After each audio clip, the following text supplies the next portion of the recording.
Hello everyone, मुझे उम्मीद है कि बहुत सारे बच्चे जो हैं वो मेरे साथ जुड़ चुके होंगे। तो कैसे हैं आप सब? मुझे उम्मीद होगी कि आप सबकी प्रिपरेशन जो है वो बहुत अच्छे से चल रही होगी। मैं पूनम मनहास स्पार्क इंस्टीट्यूट की तरफ से अन अकेडमी के साथ मिलकर एक बहुत ही बड़ी चीज़ जो है वो आप लोगों के लिए लेकर आए हैं।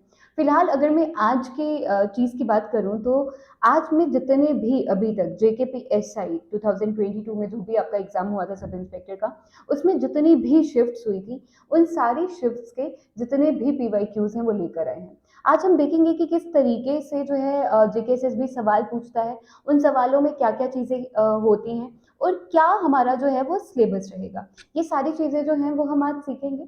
इसी के साथ हम ये भी देखेंगे कि हमारा सिलेबस क्या रहेगा, हम क्या फाउंडेशन बैच में लेकर आ रहे हैं, क्योंकि आप लोगों ने वीडियोस तो देख ही ली होंगी। हम लोगों ने अनअकैडमी के साथ मिलकर कितना बड़ा जो है वो इनिशिएटिव लिया है आप लोगों के लिए। तो आज हम ये देखेंगे कि किस तरीके से जो है ये सारी चीजें काम करेंगी। अगर मैं बात करूं इंग्लिश की, तो हर एक एग्जाम में जो है वो आपका इंग्लिश रहता ही रहता है। चाहे वो आपका आप देख सकते हैं स्क्रीन पर, चाहे वो आपका सब इंस्पेक्टर हो, एक इंग्लिश का पोर्शन जो है वो हमेशा से ही रहता है। आप यहाँ पर देख सकते हो इंग्लिश का पोर्शन अलग से आया हुआ है। अगर आप चाहे बात करें पंचायत सेक्रेटरी की, तो यहाँ पर भी जो आपका जनरल इंग्लिश का पोर्शन है वो 20 मार्क्स का रहता ही रहता है। तो ये सारी चीजें कहीं ना कहीं आपको बार बार पूछी जाती हैं। अगर मैं बात करूं आपके JKPSI की, तो कहीं ना कहीं सिलेबस जो है ना वो वेरी करता रहता है। जैसे अभी मैंने JKP VLW की बात की, तो VLW में जो टॉपिक्स आप लोग देख सकते हैं, that was your tenses, that was your rearranging of jumble sentences, narration, models, articles, ठीक है, क्लॉजेस हैं, सिनोनिम एंटोनिम्स है। तो ये सारी चीजें आपकी VLW में थी। ठीक है, वहीं पर आगे बात करूं NT की, तो NT में भी आपकी 20 नंबर की इंग्लिश की ग्रामर है। आप देख सकते हो कि इंग्लिश जो है वो 20 मार्क्स का है। तो इससे पहले जो आपके NT के एग्जाम हुए थे, ये मैंने एक नोटिफिकेशन भी आपके साथ में रखी है। इसमें क्या था कि कुछ आपका डिस्क्रिप्टिव पोर्शन भी था कि आपको क्या है, या तो आपको लेटर लिखनी है या तो आपको ट्रांसलेशन करना है। बट हम अभी ये लेकर नहीं चल रहे, क्योंकि सिलेबस जो है वो कभी वो कुछ देते कभी वो कुछ, तो अभी हमारे पास सिलेबस जो है वो अच्छे से आया नहीं है इसका, राइट। तो अगर मैं बाकी एग्जाम्स की बात करूँ, ये कुछ मैंने सिलेबस रखा है। हर एक चीज में इंग्लिश का पोर्शन जो है वो कहीं ना कहीं सेम रहता है। ठीक है, आज जो प्रिसाइसली हम बात करने वाले हैं, वो हम बात करने वाले हैं जितने भी अभी तक आपके JKSSB में सब इंस्पेक्टर की शिफ्ट में जितने भी सवाल आए थे, उन सब की आज हम बात करेंगे। तो मैं उम्मीद करती हूँ कि मेरे साथ बहुत सारे बच्चे जो हैं वो जुड़ भी चुके होंगे। और आप सबको क्या करना है, जितने भी मैं सवाल पूछूंगी उनका जवाब देने की खुद कोशिश करनी है। एक टाइमर लगा दो कि कैसे आपको 5 सेकेंड में जवाब देना है या 10 सेकेंड में जवाब देना है, क्योंकि ऑब्वियसली आपको हर एक सेक्शन जो है वो कंप्लीट करनी पड़ती है। तो ऐसा नहीं है कि आप 10 मिनट एक सवाल को दे दो, है ना, तो बाकी के सेक्शन जो है वो छूट जाए, या सिर्फ इंग्लिश को ही लेकर बैठ जाओ और वो भी उस चीज पर टाइम वेस्ट करो जिसका जवाब आपको पुख्ता नहीं पता, आप बस गेस वर्क कर रहे हो। ठीक है, तो आज हम देखते हैं सारे जितने भी PYQs है। ये सिलेबस रहेगा फाउंडेशन बैच का, इसकी डिस्कशन जो है वो मैं आखिर में करती हूँ, राइट। तो चलो अब हम देखते हैं JKSSB के द्वारा जितने भी पूछे गए सवाल हैं इंग्लिश के, वो।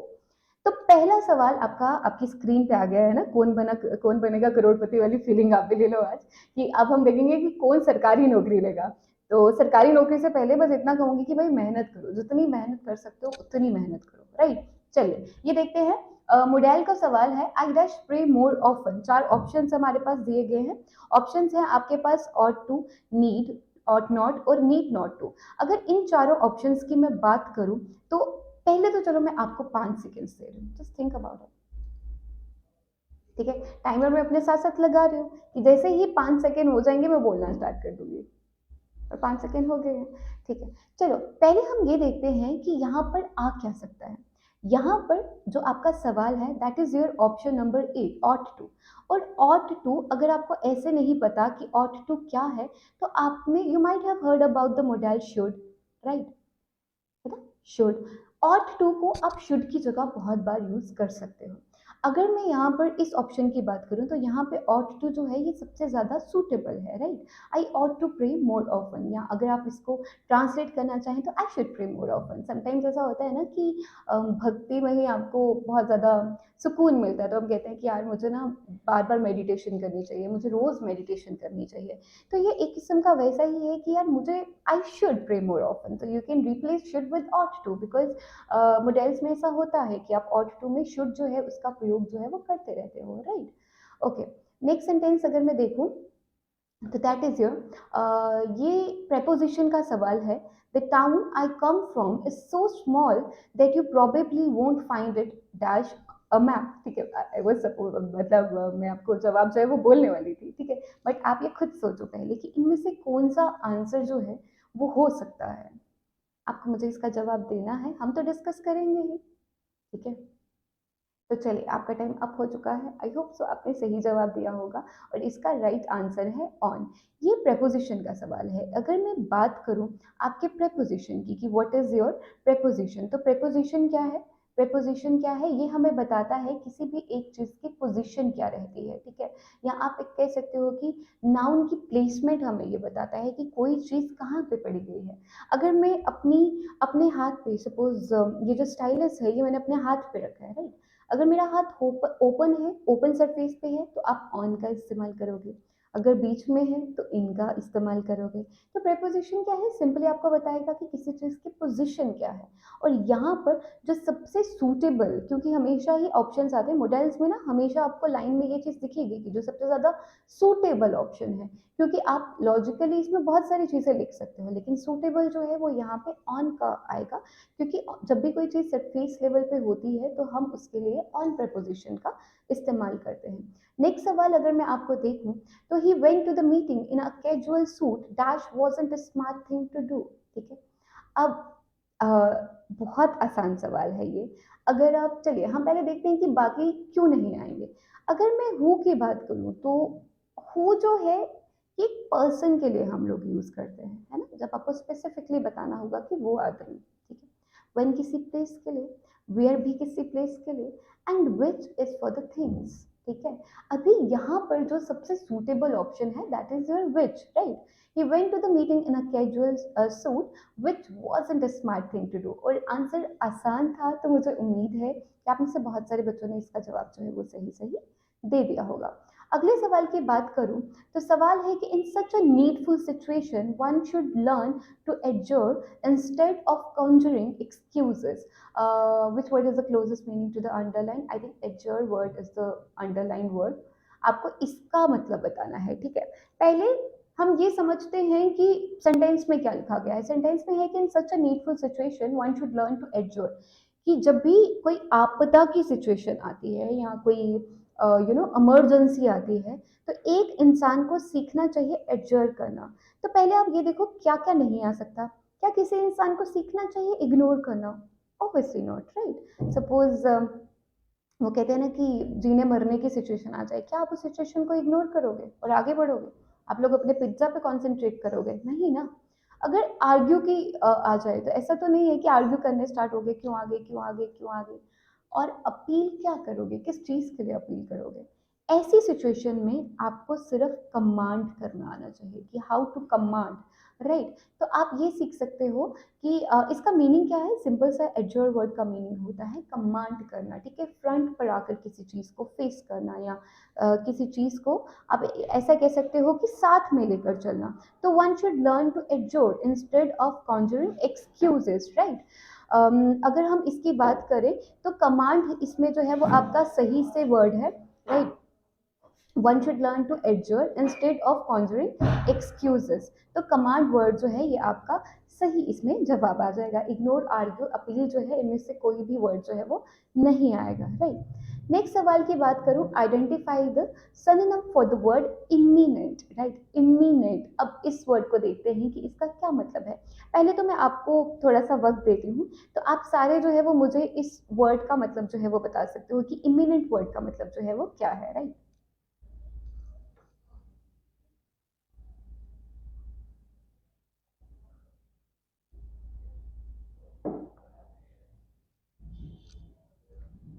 ओके, मैं ही इसका जवाब बता देती हूँ। इसका जवाब होता है इम्पेंडिंग। ठीक है, इम्पेंडिंग जो है this is the right answer for the word imminent. Okay, imminent word की बात करूँ तो इमिनेंट वर्ड जो है ये कहा जाता है जब भी कोई सिचुएशन बहुत ज़्यादा अप्रोचेबल होती है या कोई सिचुएशन बहुत ज़्यादा क्लोज होती है, तो approachable, close, near, eight hand. ठीक है, मतलब इसका सही जवाब होता है कोई चीज़ जब बहुत नियर होती है।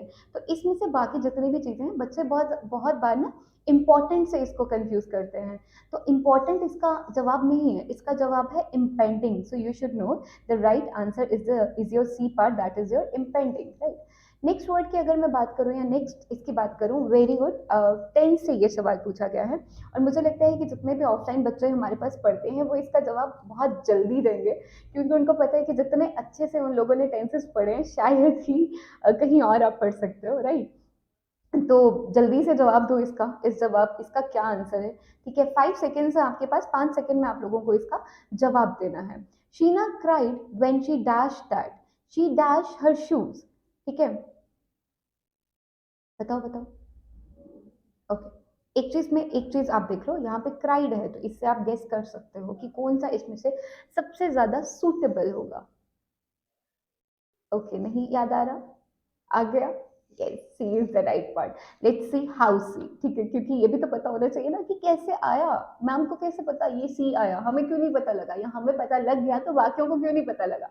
देखो, सबसे पहले हम देखेंगे ये आपका पास्ट टेंस का सवाल है कि पास्ट टेंस में से कौन सा है। और मैंने जब आपको ऑनलाइन क्लासेस पढ़ाई थी तो उसमें मैंने आपको ऑफलाइन भी इवन उसमें मैंने आपको ये चीज बताई थी कि हमें सबसे पहले देखना होता है कि कंडीशन किस में है, राइट। या कंडीशन से पहले हमें ये देखना होता है कि क्या इसमें वर्ब की कौन सी फॉर्म लगी है। तो अगर आप इस सवाल के स्टार्टिंग में देखें, Sheena cried when she dash that, तो शीना क्राइड, क्राइड क्या है, क्राइड क्या है, क्राइड आपकी वर्ब की सेकंड फॉर्म है ना। क्राई की सेकंड फॉर्म है। और वर्ब की सेकंड फॉर्म आप किस में लगाते हो, वर्ब की सेकंड फॉर्म आप किस में लगाते हो, पास्ट इंडेफिनिट में, राइट। और पास्ट इंडेफिनिट का रूल कहता है कि subject plus V two plus object, right. अगर आप इसके आगे की बात करें तो ऑब्वियसली बात है हम ऑप्शंस में से स्टार्ट करते हैं। When she dash that she, मतलब यहाँ पे ऑप्शन सब आंसर जो है वो आएगा when she realised that she had lost her shoes, she had lost her shoes. अब ये देखते हैं पहले कि बाकी वाले क्यों नहीं आए। ठीक है, बाकी वाले क्यों नहीं आए वो देख लेते हैं। When she realised, when she realised, ठीक है, यहाँ तक तो आई थिंक सबको पता ही हो गया होगा क्योंकि क्राइड है, V2 है तो आगे भी V2 आएगी, हैड रियलाइज्ड का कोई सवाल नहीं बनता। विल लूज क्यों नहीं आएगा, क्योंकि this is your future, future के साथ कभी भी कंडीशन जो है वो पास्ट की नहीं होती, फ्यूचर के साथ कंडीशन जो है वो फ्यूचर की भी नहीं होती, फ्यूचर के साथ हमेशा जो है वो कंडीशन रहती है आपके प्रेजेंट टेंस की। तो पहला तो वैसे ही सवाल जो है वो खत्म हो गया। ठीक है, नेक्स्ट सवाल की बात करें, when she had realised, obviously the condition is the first one. तो आप ऐसा नहीं है कि कंडीशन पहले है तो आप कंडीशन के साथ पास्ट परफेक्ट लगा दोगे और बाकी जो आगे आपका आगे सवाल आ रहा है उसके साथ आप लॉस लगा रहे हो, बिल्कुल गलत हो जाएगा। आंसर आएगा आपका सी पार्ट। अच्छा, डी पार्ट की भी बात कर लेते हैं क्यों नहीं आएगा। When she has realised, has plus verb की थर्ड फॉर्म आप लगाते हो प्रेजेंट परफेक्ट में, बिकॉज प्रेजेंट परफेक्ट में आप हैज हैव और वर्ब की थर्ड फॉर्म लगाते हो। अगर आपका क्राइड यहाँ पर पास्ट से आ गया तो यहाँ पे हैज रियलाइज्ड तो आ ही नहीं सकता, ऑब्वियसली बात है ना। एक चीज आपने पास्ट की रखी तो पास्ट के साथ आप प्रेजेंट को कैसे लेकर चलोगे। तो यहाँ पर ऑप्शन क्या रहेगा, option number C is your right option, because realised is your past tense and इसके साथ पास्ट इंडेफिनिट के साथ आता है पास्ट परफेक्ट। पास्ट परफेक्ट के साथ हमेशा आपकी पास्ट इंडेफिनिट की कंडीशन लगती है ना। कंडीशन पता है ना, ये जो कंडीशनल क्लॉजेस होते हैं आपके व्हेन आफ्टर बिफोर, इसके ऊपर भी हम आगे कभी चर्चा करेंगे ऑनलाइन क्लासेस में, मैं आपको बताऊंगी कि कैसे करना है इसको। अगर मैं आगे बात करूं, आगे सवाल है, a lot of practice is needed to get such choreography to work in dash first place. Okay, this is from your articles। और आर्टिकल्स मुझे लगता है कि अच्छे से आप लोग कर ही दोगे आर्टिकल्स का। आपको मुझे बताना है इनमें से कौन सा जवाब जो है इसका सही रहेगा। अगर मैं बात करूं आर्टिकल्स की, है ना, पहले ये देख लेते हैं कि आर्टिकल्स होते क्या हैं। बहुत सारे बच्चों को पता है, बहुत सारे बच्चों को नहीं पता है। ठीक है, थोड़ी सी रिवीजन भी हो जाएगी धीरे धीरे टॉपिक्स की। आर्टिकल्स की बात करूँ तो दो किस्म के आर्टिकल्स होते हैं, indefinite article, indefinite article. Indefinite की बात करूँ तो कौन कौन सा आता है, ए और एन आता है। डेफिनेट की बात करूँ तो आर्टिकल दी आता है। ए और एन की भी पर्टिकुलरली बात करूँ तो कि ए और एन में से कौन सा आता है, तो A is use with the sound of the consonant, sound of the consonants, और an is use with the sound of the vowels, right. और कभी कभी बच्चों को ना ये भी नहीं पता होता कि वॉवल की आवाज कैसे आती है, होता है ना बहुत बार कि वॉवल्स की आवाज कैसे आ गई। और अगर मैं वॉवल्स की आवाज की बात करूं तो आपने हिंदी में स्वर और व्यंजन पढ़े होंगे, है ना। उनमें से जब भी आपको आ ई उ ए ओ ये जितने भी स्वर आपके होते हैं इनकी आवाजों को कहते हैं वॉवल की आवाज। लेकिन इस पर्टिकुलरली इस सेंटेंस में अगर मैं बात करूं तो इनमें से कोई भी चीज जो है आपकी नहीं आएगी, इनमें से किसमें से, ए और एन में से। क्यों? क्योंकि यहाँ पर आपका आर्टिकल आएगा दी। अब आप पूछोगे आर्टिकल दी क्यों आया, आर्टिकल ए और एन क्यों नहीं आया? क्योंकि हमने पढ़ा था, और अभी हम ऑनलाइन बैचेस में इनके बारे में और डिटेल में डिस्कशन करेंगे, लेकिन हमने ये देखा था कि हमेशा ऑर्डिनल्स के साथ आपका क्या आता है, ऑर्डिनल्स के साथ आपका आता है आर्टिकल दी। ऑर्डिनल्स क्या होते हैं, the words like first, second, third, जितने भी वर्ड्स हैं इनके साथ हमेशा आपका आर्टिकल कौन सा आता है, आर्टिकल दी आता है, ए और एन आर्टिकल नहीं आता है, right.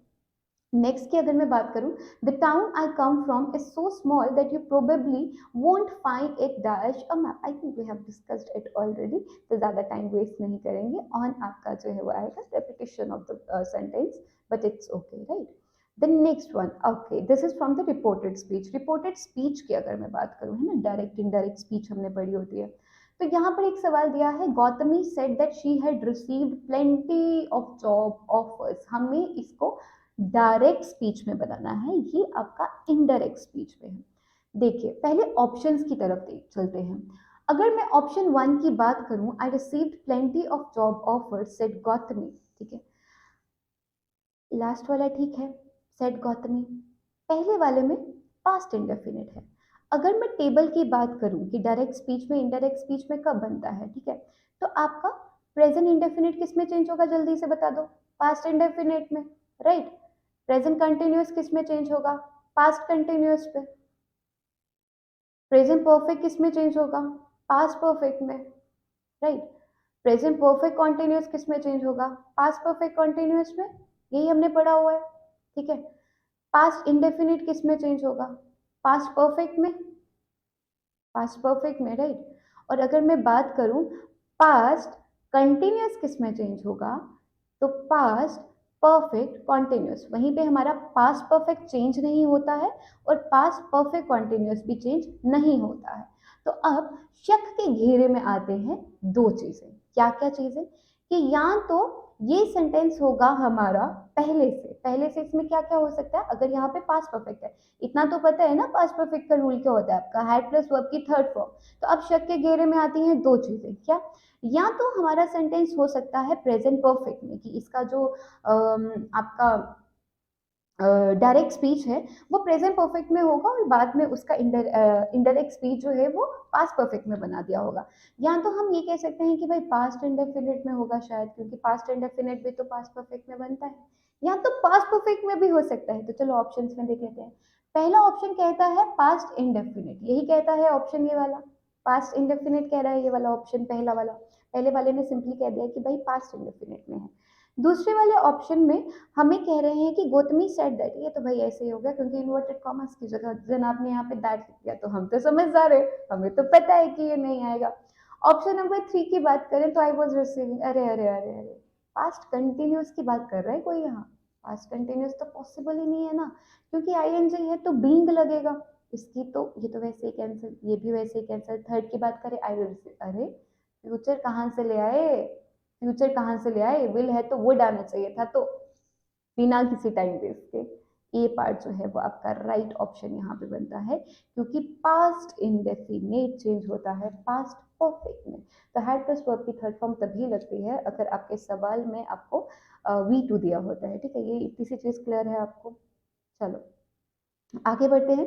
We cancelled our outing, options ना, पहला ही है क्यों है, because it was raining, if it would have rained, ठीक नहीं बना।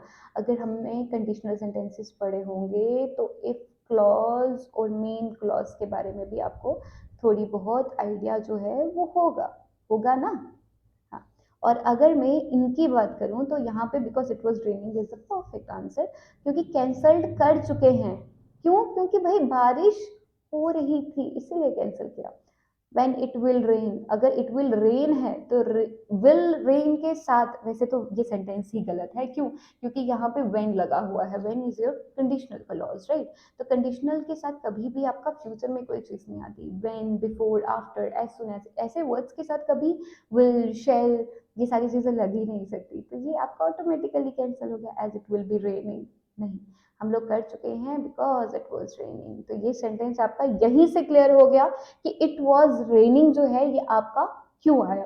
आई होप सो ये आपको क्लियर हो गया होगा। अब हम आगे चलते हैं कि आगे क्या करेंगे। The lawyers arguments fell flat on the जज। This is your phrase.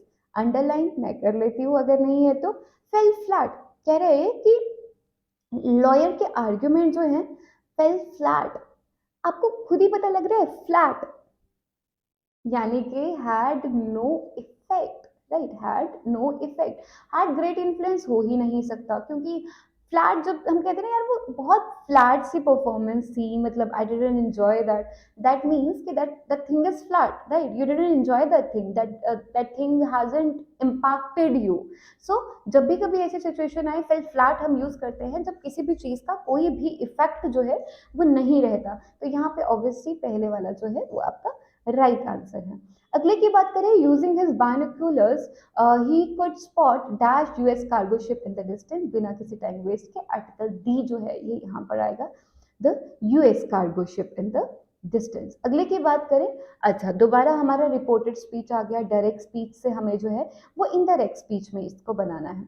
सवाल देख लेते हैं। अच्छा एक और चीज, यहाँ पे बहुत बार बच्चों को ये सवाल होता है कि डायरेक्ट स्पीच में हमने दो किस्म के इंटेरोगेटिव सेंटेंसेस पढ़े थे अगर आप लोगों को याद होगा, और अभी हम पढ़ेंगे भी आपके ऑनलाइन बैच में, है ना?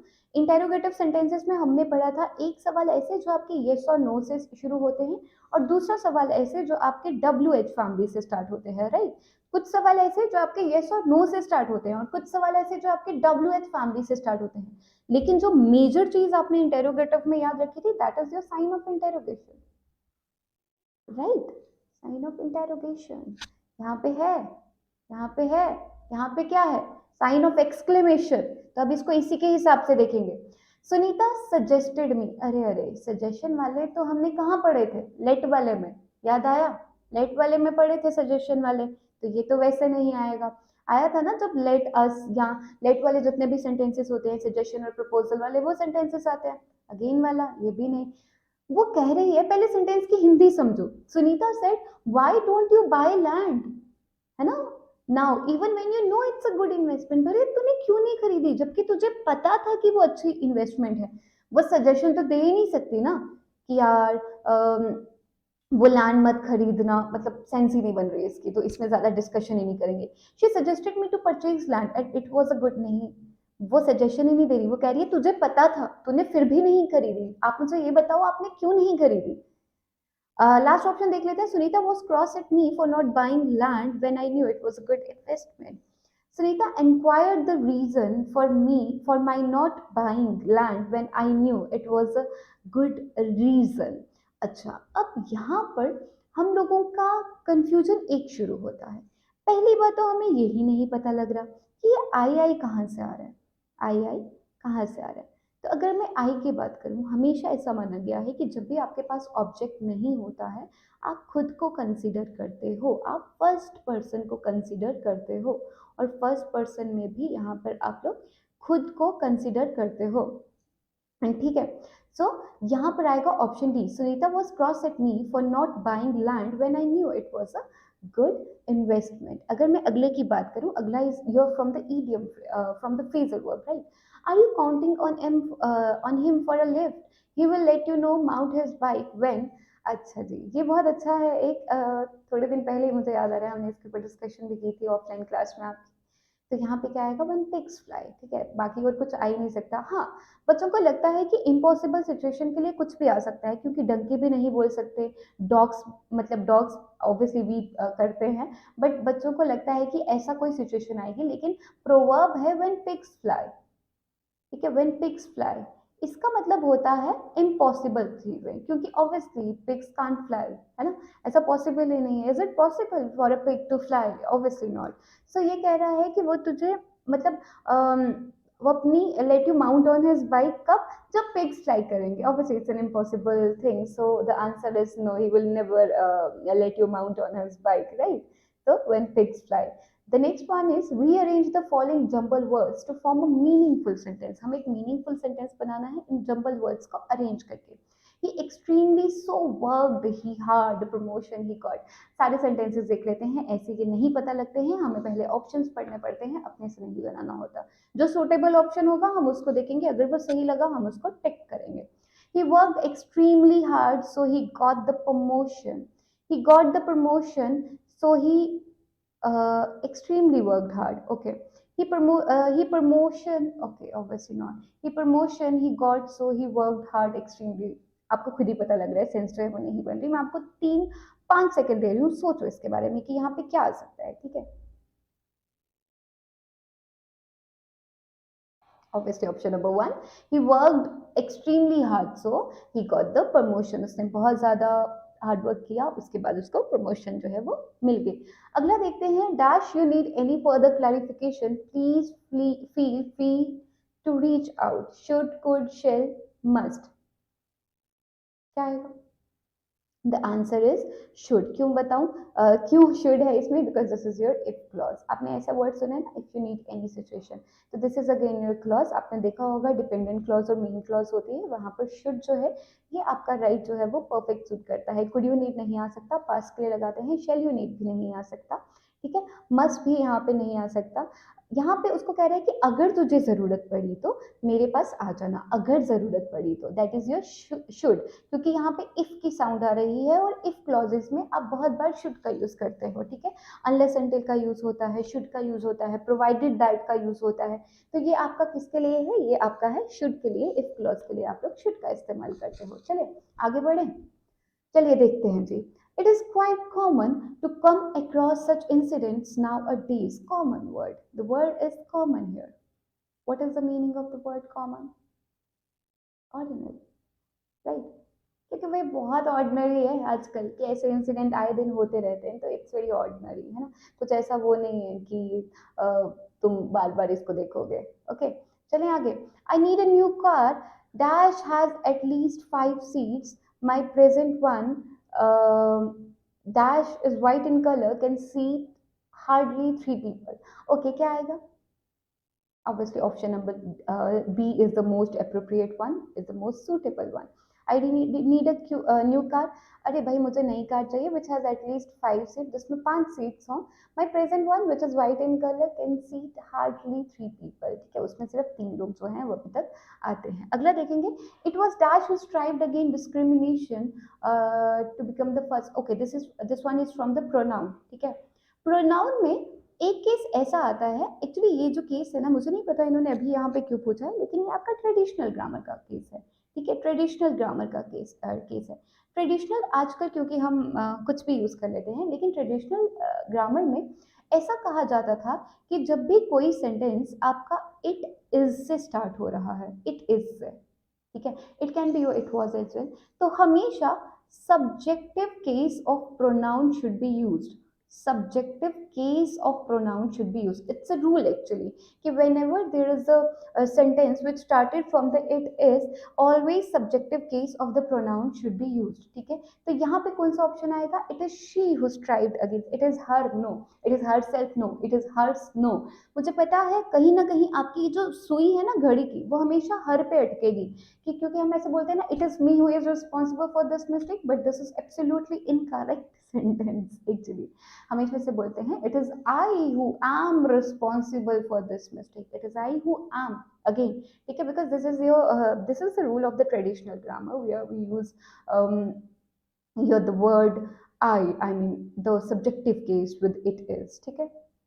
Okay, if I talk about the next sentence, I think he is still in dash bed, wake him up or he will miss his train. ठीक है, पहले तो मुझे लगा ये preposition का है क्योंकि मैंने in देखा, तो बच्चे बहुत बार कंफ्यूज हो जाते हैं कि in आएगा कि on आएगा, तो यहाँ पे in ही आएगा क्योंकि in का मतलब होता है अगर तुम अभी भी सोए हुए हो, on का होता है जब तुम नॉर्मली बैठे हो, लेकिन अगर आगे बात हो रही है wake him up की, that means he is still in bed.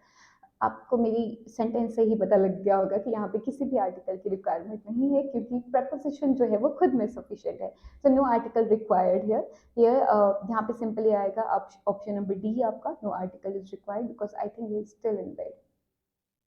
He removed the painting which was my favorite, so I was upset, ठीक है, which क्योंकि which is used for the things है ना, जब भी हमें किसी thing से relate करना होता है तो हम लोग चीजों के लिए which लगाते हैं। Got it? चलिए आगे बढ़े। Hito loves hockey much more than. Again, this is important case. The case of comparison. The case of comparison. ठीक है, कंपैरिजन के केस में ऐसे सवाल आपको देखने के लिए मिलेंगे। Hito loves hockey much more than, बहुत सारे बच्चे इसमें आंखें बंद करके मी भरेंगे, ऐसा ही होता है ना, प्रोनाउन के केस में ऐसा ही होता है। और स्पेशली तब जब आप बोलते हो कि हम तो इंग्लिश में वो भरते हैं जो जच रहा होता है ना, जचने वाले केसेस जो है ना ये बहुत मुसीबत करते हैं। एक्सक्यूज मी, ओके चलो, Hito loves hockey much more than dash even I if clearly I am the better player, तो यहाँ पे आएगा ऑप्शन नंबर 1 आई, क्योंकि प्रोनाउन में ऐसा क्या कहा गया है कि whenever there is a case of comparison the cases should be the same. Suppose if there is a subjective case you need to follow the subjective case, if there is a objective case the objective case, ठीक है। और अगर यहाँ पर हमारे पास possessive case होता तो हम पोजेसिव केस को ही फॉलो करते। यहाँ पे बेशक आपका देखने में आपको मी जो है वो सही लग रहा है, लेकिन आई जो है ये आपका suitable, not suitable actually, according to the rule I is the only correct option because Hito है ना। अगर यहाँ पे हीटो की जगह, यहाँ हीटो हीटो जैसे भी आप इसको बोलो, अगर यहाँ पे मी होता, हर होता या माई होता तो आप यहाँ पर माई की जगह आप पोजेसिव केस लगाते, हर की जगह आप पोजेसिव भी है ऑब्जेक्टिव भी है, डिपेंड करेगा। This one is your objective case, लेकिन ही तो है यानी कि आपका सब्जेक्टिव केस है, तो सब्जेक्टिव के साथ सब्जेक्टिव ही लगेगा। तो ही तो loves hockey much more than I, ये याद रखना, ये बहुत बार बच्चों को इसमें कंफ्यूजन होती है, ठीक है, so you just keep this in mind, right. चलिए आगे बढ़े। He has been acting all dash after becoming a cop, है ना, कि भाई ऐसे करता है आजकल की जैसे वही सरकार चला रहा हो, तो ये यहाँ पर क्या आएगा आप सोच के बताओ जरा। अच्छा, पहली बात तो बाकी जितने भी ऑप्शंस हैं ये कोई प्रोवर्ब ही नहीं है, ठीक है, या इडियम ही नहीं है। यहाँ पर एक ही है हाई एंड माइटी, मतलब ऐसे बिहेव कर रहा है जैसे वो सबसे ऊपर है, he is the higher authority, उसके अलावा कोई है ही नहीं है दूर दूर तक, ठीक है, so he is the higher authority. चलिए, that small grocery store dash the corner, क्या आएगा, क्या आएगा, जल्दी से बताओ जल्दी से।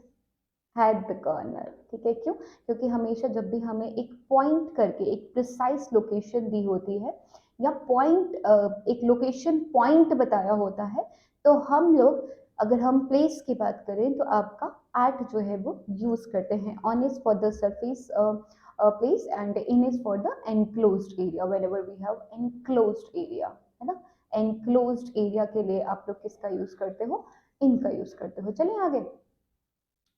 Break a dish, I think few days back मैंने बच्चों को ये क्लास में करवाया था, एक दो बैचेस में, तो उन्होंने, बच्चों को पता है क्या डाउट होता है, बच्चों को लगता है कि अरे ये क्या बोल रही है मैम, ठीक है, क्या आएगा यहाँ पे, अब आपको पता ही लग जाएगा। Break a leg man, break a leg actually break a leg का मतलब होता है break a leg, break a leg is your idiom phrase, है ना, इसका मतलब होता है good luck, all the best, good luck, all the best. जब भी आज के बाद कोई भी अगर एग्जाम देने जाएगा आपका फ्रेंड, या कोई भी परफॉर्मेंस देने जा रहा है, you can say break a leg, break a heart no, break a sweat no, break a jinx no, it's always break a leg. इसका ये मतलब नहीं है जाओ जाके टांग तोड़ के आओ, नो, इट वाज जाओ, वो कहते ना हिंदी में फोड़ के आना, तोड़ के आना, that is what it is, right, कि go break a leg, go have a wonderful performance, ठीक है, इसका वो मतलब है। चलिए आगे बढ़े। हाँ जी, filling the blanks with a suitable option. Dash love that mothers have for their babies is unconditional and pure, obviously, no doubt in it. But options देख लें. अच्छा एक चीज बताओ, आर्टिकल का है ना ये. आप मुझे ये चीज बताओ, पता होगा सबको. 10 बार बता चुके हूँ क्लास में. Countable and uncountable. और बहुत ही जल्द आपके लिए एक ऑनलाइन बैच भी आ रहा है अनअकैडमी की प्लेटफॉर्म पे, है ना. सब पढ़ेंगे. अगर नहीं पता लग रहा है ना अभी, कोई दिक्कत नहीं है, सब पढ़ेंगे, don't worry about it. Countable और अनकाउंटेबल चीजें ये क्लास में मैंने भी बताया है, फिर से बता रही हूँ. काउंटेबल जिनको गिन सकते हैं, है ना. 1 2 3 countable noun and uncountable noun, 1 2 3, है ना. 1 स्टार 2 स्टार 3 स्टार. तो यानी कि स्टार्स आर काउंटेबल, इतना याद रखना. बहुत बच्चों को लगता है stars are uncountable. No, stars are infinite in number, कि counting them is just a wastage of time, है ना. बट गिन तो सकते हो ना. आसमान में कभी कभी 2 3 तारे निकले होते तो बोलते हैं ना, वो देखो 1 तारा 2 तारा, तो गिन सकते हो, ठीक है. और काउंटेबल नाउन का ही सिर्फ प्लूरल फॉर्मेशन बनता है, इतना भी you should keep in mind. Uncountable noun obviously जिनको आप नहीं गिन सकते और इनका प्लूरल फॉर्मेशन भी नहीं बनता. ये इसमें क्यों बता रही हूँ, क्योंकि आर्टिकल आर्टिकल सिर्फ और सिर्फ आपका काउंटेबल नाउन के साथ लगता है और किसी भी नाउन के साथ आपका आर्टिकल नहीं लगता है. अब आप अगर आप इस चीज की बात करो, लव की, कैन यू काउंट इट, कि मैं उससे 2 किलो प्यार करता हूँ, मेरी माँ मुझसे 6 किलो प्यार करती है या 6 दर्जन प्यार करती है. Can you say this? Obviously no. So love is your uncountable noun, so no article required. And love is also your abstract noun. So ऐसा कहा गया है कि whenever there is an abstract noun, what is abstract noun? Love, feelings, emotions, which you can't touch, or जिसको आप intangible assets कहते हो, right? तो intangible कोई भी चीज होगी which you can't touch, उसके साथ कभी भी कोई भी article जो है वो नहीं आता है. तो no article required here. चलें आगे. हाँ जी. Well, all Julian has to do was ask. क्या आएगा इसमें? He observed that Julian could just ask no. He remarked that Julian need to ask no. He said that Julian simply had to ask. Simple and sober. This is the right answer. ठीक है. This is the right answer. अच्छा. देखो. Has है. Has है. Has is the first form of verb. Has का second form क्या बनता है? Had बनता है. Has have का has होगा have होगा फर्क नहीं पड़ता. इनका second form या third form had बनता है. तो had. Present indefinite past indefinite में भी सिंपली आपका चेंज हो गया. चले आपका. While Rohita dash television I dash my project. देखो पहले तो while ही मैं आपको बता दूं is for the continuous, is for the continuous when something is going on, है ना. जब कंटिन्यूसली किसी चीज की बात कर रहे होते हैं कि यार तब मैं पढ़ा रही थी, खाना खा रही थी, खाना खा रही हूँ, कंटिन्यू में जो चीज होती है. ये कह रहे हैं कि जब रोहिता, लड़का या लड़की, पता नहीं है जेंडर का हमें, टेलीविजन वॉच कर रही होगी, मैंने अपना प्रोजेक्ट कंप्लीट कर लिया. While Rohita was going to watch, no. The first one is obviously no. Second one, will watch, no. Watches, no. Was watching had finished, obviously. While Rohita was watching, है ना, क्योंकि while is for the continuous. जब वो देख रही थी, I had finished. मैं कर चुका था, कर चुका हूँ नहीं, कर चुका था, क्योंकि कर चुका है होता तो has अब लगाते हैं ना, प्रेजेंट का लगाते हैं. लेकिन पास्ट का, अगर यहाँ पे पास्ट कंटिन्यूअस है तो इसके आगे पास्ट परफेक्ट लगेगा. बिल्कुल सही ऑप्शन है. मुझे नहीं लग रहा है कि आप किसी ने भी इस पे टाइम वेस्ट किया होगा, क्योंकि इजी है, आसान है. चलें आगे. The staff dash decorating the premises before the new owners landed. अच्छा ऊपर देख लो, आईएनजी है, टेंसेस का सवाल है ना, आईएनजी है यहाँ पे, यानी कंटिन्यूअस की संभावना बनी. क्या क्या हो सकता है? Present continuous, present perfect continuous, past continuous और पास्ट परफेक्ट कॉन्टिन्यूअस. यही संभावना है. अब इनमें से भी कौन सी संभावना है? इन चारों में से भी. Landed, which form of verb is this? Second form of verb is this. That means past tense है. पहले दो कैंसिल हो गए, पहले दो कैंसिल हो गए. अब देखो, अब ऑप्शन देखते हैं. हैज बीन कैंसिल हो गया क्योंकि this one is from your, just a minute, yeah, so this one is from your present perfect continuous तो नहीं आएगा, है ना? पहले वाला तो नहीं आएगा क्योंकि प्रेजेंट परफेक्ट कंटीन्यूअस है। हैड बीन, इसको देखते हैं। हैव बीन भी नहीं आएगा क्योंकि स्टाफ है। Have been again your present perfect continuous है। हैव बीन भी नहीं आएगा क्योंकि हैव के साथ वर्ब की थर्ड फॉर्म लगती है। तो ऑप्शन कौन सा बचा? B option, this is your present past perfect continuous, had plus been plus verb की फोर्थ फॉर्म या V one plus I N G जिसको आप कहते हो। बट आपको ना बस यहाँ से देखना है, अगर यहाँ पे वी टू है दैट मीन्स कि पास्ट का ही कोई लगेगा, और बाकी यहाँ पे सारे ऑप्शन जो हैं ये आपके प्रेजेंट के हैं। तो इतना टाइम वेस्ट करने की जरूरत ही नहीं है। अगर सारे ऑप्शंस आपके प्रेजेंट के हैं तो आपको सिंपली क्या करना है, ढूंढना है कि पास्ट का कौन सा ऑप्शन है। जैसे आप यहाँ पे देख सकते हो कि पास्ट का आपका कौन सा ऑप्शन है, हेड वाला ऑप्शन है। तो बाकी आपको इधर उधर भटकने की जरूरत ही नहीं है, राइट? चलिए आगे चलें। Have you ever seen the Taj Mahal? बिना किसी टाइम वेस्ट के, क्योंकि हमने देखा है जितने भी हिस्टोरिकल प्लेसेस होती हैं या हिस्टोरिकल प्लेसेस होती हैं उनके साथ हम ये लगाते हैं, इवेंट्स के साथ हम ये लगाते हैं, मॉन्यूमेंट्स के साथ हम आर्टिकल दी लगाते हैं, मैं बोल रही हूँ ये लगाते हैं, क्या लगाते हैं?